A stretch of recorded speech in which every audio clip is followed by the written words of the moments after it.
All right, next up will be team number 9151, St. Vincent St. Mary High School in Akron, Ohio. This is the team's third year of flying rockets and their first appearance as an all-girls team.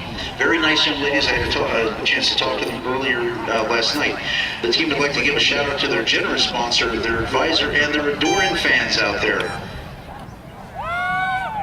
Their sponsor is the National Machine Group. They're launching out of pad number 4. It's an F59-6, and we're go for launch on the counter.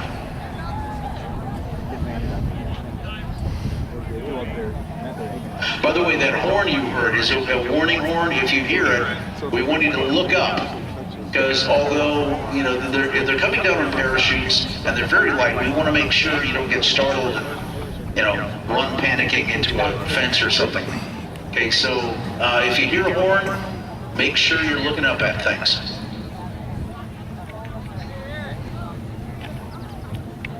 Are we having fun so far, by the way? Excellent, excellent.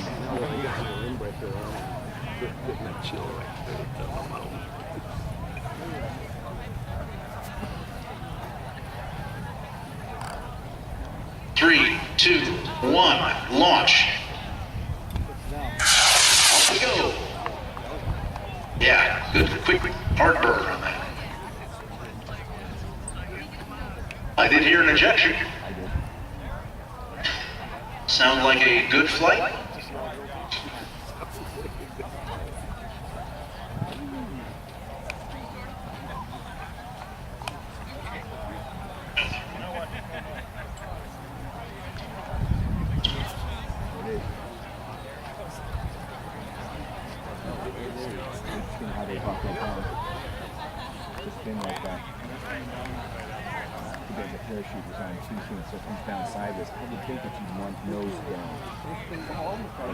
Next will be team 9588, Presidio, Texas.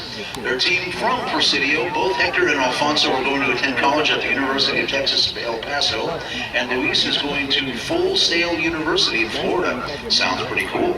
They're going to be launching with an F-24-4 and what pad?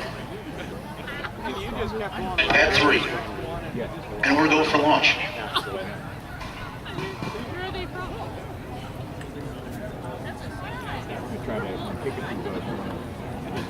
Waiting for the range crew out there. Again, we got to wrangle timers. We have to wrangle the range safety officer. We're waiting for the aircraft that's overhead right now. Unfortunately, we happen to be right underneath one of the exit paths out of Dulles, which is roughly 30 miles to the east of us.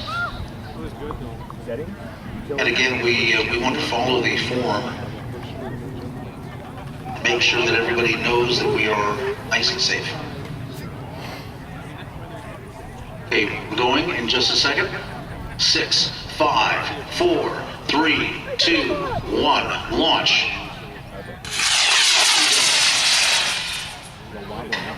That's just how you organize it. Yeah, right, sure. I remember. Well, no, we gotta put the thing on the lock. Okay, so now I'm in front, and then I'll time it. Yeah. We'll stop one. There we go.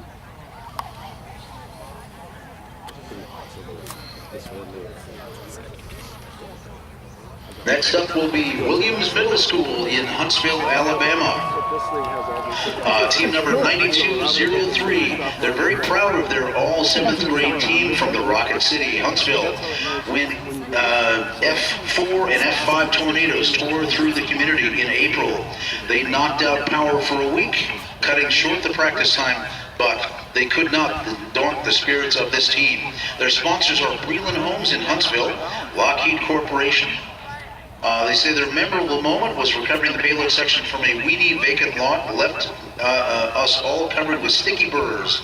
But the egg and the altimeter survived. They're coming out of pad number 13 on an F-24-4, and they're go for launch.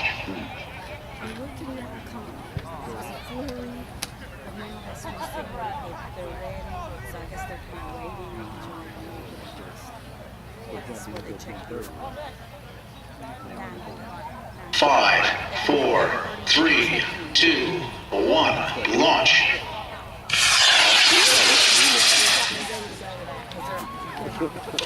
If we have any spectators here that don't actually know exactly what's going on, each one of these rockets is carrying an egg that weighs about 2.5, 2.25 ounces to precisely 750 feet above ground level. They have to stay in the air in the payload capsule at least between 40 to 45 seconds. The egg has to come down unbroken. The rocket has to make a safe, stable flight. At 12 is coming up next. Okay, team number 9373 from York High School, team number 2. They're next to the battlefield where the final battle of the American Revolution took place and the United States won her independence. The team has worked together this school year and has had lots of fun and success learning how to perfect their rocket's launch. This is the team's first final and the school's third. Their sponsor is Mr. Dennis Minor, who gave 100% sponsorship of the team. They said just the thrill of seeing the team's design go from an idea on paper to actually being built and tested was a great experience for them all. They're coming in at pad number 12. They're launching on an F-42-8. And we are ready for the count. Standing by.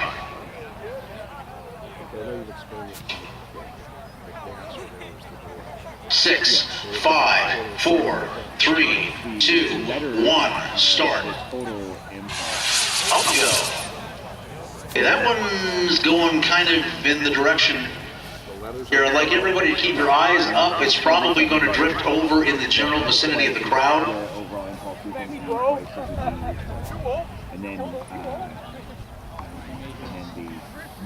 By the way, an interesting thing about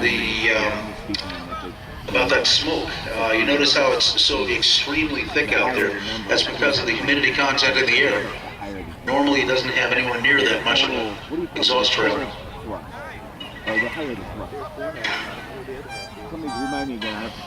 Next up will be Goddard 8 from Greenbelt, Maryland. The FIRE NSBE, the National Society of Black Engineers Junior Team. They gathered on Saturdays at the NASA Goddard Space Flight Center to design their first dark rocket. They worked together on the Duplo rocket, which sports twin engines and launched through rain, fires, and rocket-swelling trees. They are, as they say, sponsored by the Professional Society of Black Engineers for the NASA Goddard Space Flight Center in Greenbelt, Maryland. I've had a chance to meet these guys. They're really, really nice.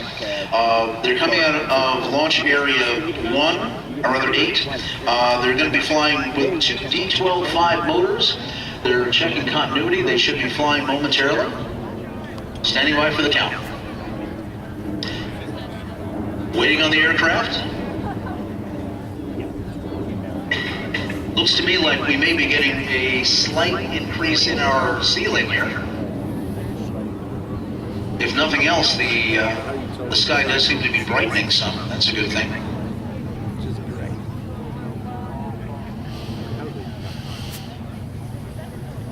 Hastings Middle School, Team 9016 from Fairhaven, Massachusetts. You can pick up your t-shirts, it says, at the information booth. 4, 3, 2, 1, launch. And again, the Infire Junior Group. Nice flight.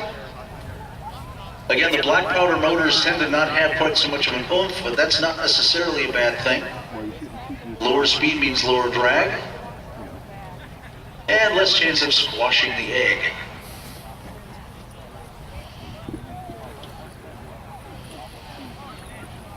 Okay, waiting for the next series of rockets to go.